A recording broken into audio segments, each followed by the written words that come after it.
Hi everyone, Liam here to answer some more of your little questions on the Steam Deck OLED. Be sure to check out part 1 as well so you don't miss out on other answers. Now, all of my testing and any comparisons are always done on an up-to-date SteamOS version, currently in preview, with all the same settings, just to be clear, and this is the 1TB Steam Deck OLED model. Now, first up, a lot of you have been asking the same question. Can you swap the SSD from the original LCD Steam Deck into the OLED Steam Deck if you have a bigger drive? Now, I asked Valve directly and they said it should work as long as you are all up to date with the very latest SteamOS updates landing around the Steam Deck OLED release. So make sure you do a full system upgrade to be on the very latest SteamOS before you attempt to do it, most likely the SteamOS 3.5 final release. And I'm sure many of you will be happy to know this. In my last video though, I did show a quick way of using SyncThing on how to sync files between two different Steam Decks for those of you not swapping out the SSD, say if you're buying the 1TB OLED model up from one of the smaller models. Now, with the Steam Deck OLED, a good question was about the refresh rate on the OLED screen. What is the minimum you can actually bring it down to? Now, the thing to remember is that with SteamOS 3.5, there is a new unified slider.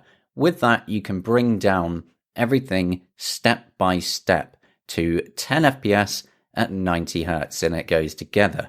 As you go down, it will give you the FPS and the refresh rate together, like I'm showing at each step here, which is supposed to be simplified to make it easier for users, but that doesn't quite answer the question. Thankfully, we can actually go into the display settings right to the bottom where we can change it back to the original dual slider. And then we get the separated frame limit and refresh rate sliders again.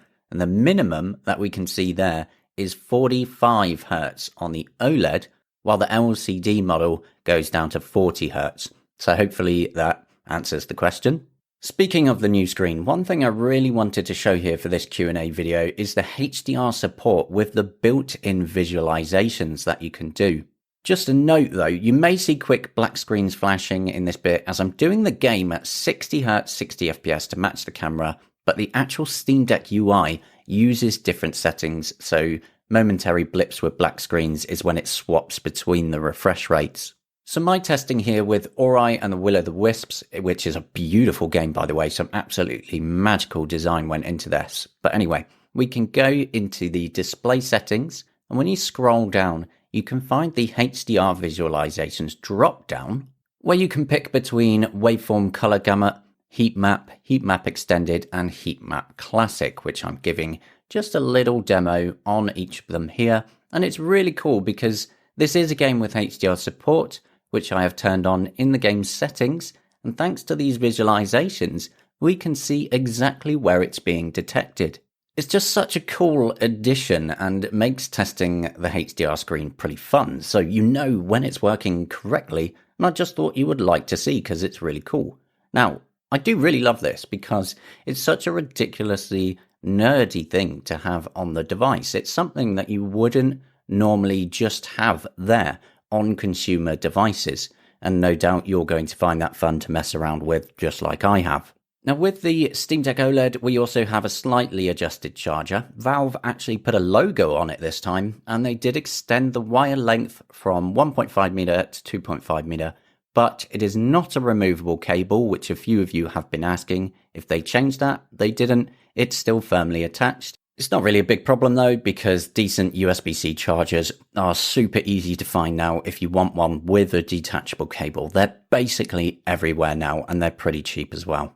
I was also asked about the gyro, if it's any different. Now, I don't actually use gyro myself. It confuses my brain way too much. But look at the noise level here when it's sat on my desk in the Deckmate stand, and there is no jittering being picked up at all. It is completely static.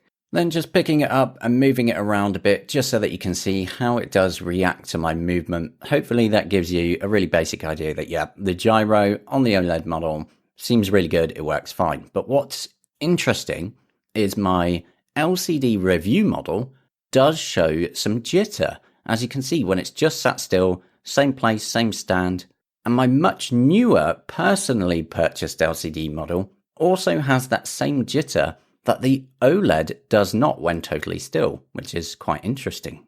As for charging speed, I'm not going to bore you with a plain video of Deck's charging, so here's me confusing myself in the Tadas Principle 2 just for a moment. Anyway, Valve said, and I quote, they improved battery chemistry for faster charging from 20% to 80% in as little as 45 minutes.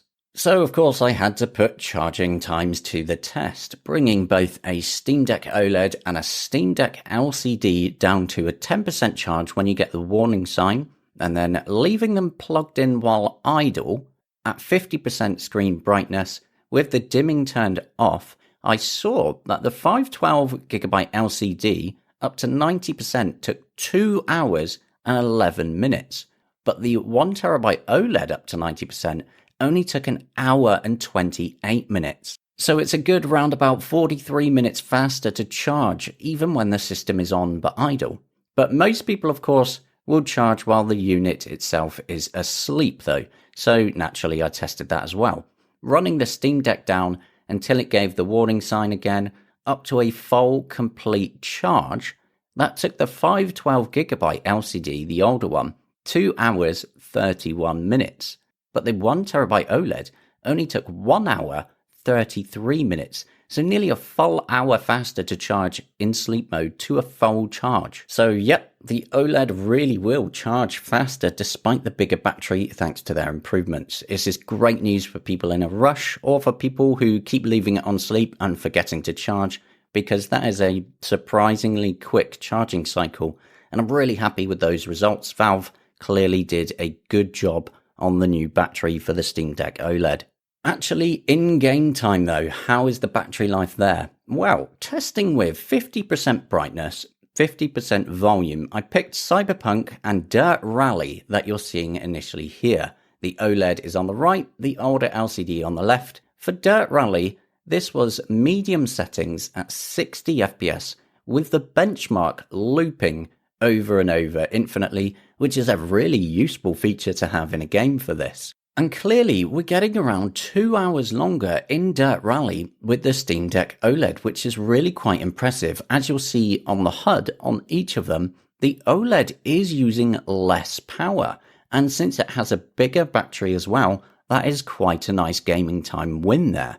How does it translate to other titles though? Testing Cyberpunk 2077, matching up all settings at a 30 FPS lock using the exact same save file, we're seeing some similar results to Dirt Rally. With the OLED at the top and the older LCD Steam Deck at the bottom, we can see pretty clearly here we're going to get around an extra hour. Now, there's a few differences because it's a dynamic game, but over time it evens out and the difference just stays the same throughout the test. So a good hour or so extra in something as heavy as Cyberpunk 2077, that is amazing. Additionally, an update landed today that did enable the wake on Bluetooth for controllers now, which was not enabled when I tried testing it in the previous video. And after updating the firmware on my latest generation Xbox controller, it does now bring up the Steam Deck from sleep, as you can see here, and it also works with my rather old PS4 controller as well. It's still a little bit quirky though, as the Steam Deck comes back to life for a second or so before then fully sleeping. But apart from that, it works really well and it does not need to be plugged into power for it to work. This is really good to see and going to be exciting for anyone planning to dock the Steam Deck OLED. Now, I've seen some worried comments as well that have repeatedly asked, will Valve actually continue to support the LCD Steam Deck after the OLED releases? And the answer is, of course, yes, of course they will. They're still actively selling and supporting the 256GB LCD model. It's only the 64GB and the 512GB LCD models that are going away, but they'll still be supported. To be clear, all the updates Valve do to the software will benefit the LCD and the OLED models unless the updates are specifically tailored to each of them individually, which won't happen often really. The majority of updates going forward will generally benefit both models. Valve did say very clearly, and I am quoting them here, about the 256GB model from the Steam Deck store directly. The quote is, "We will continue supporting this model and all existing Steam Deck LCD models with software updates going forward." So no matter what Steam Deck model you have, Valve are clearly committed to it there. Now, I have a lot more questions to go over. As it turns out, you have a lot of things that you want to know. Some things just take more time than others to go through properly, like benchmark comparisons, which will need its own video. So again, any questions not yet answered, be sure to check out part 1 as well. Leave a comment and ask away, and who knows, I might have an answer for you. If you want to see a part 3, let me know.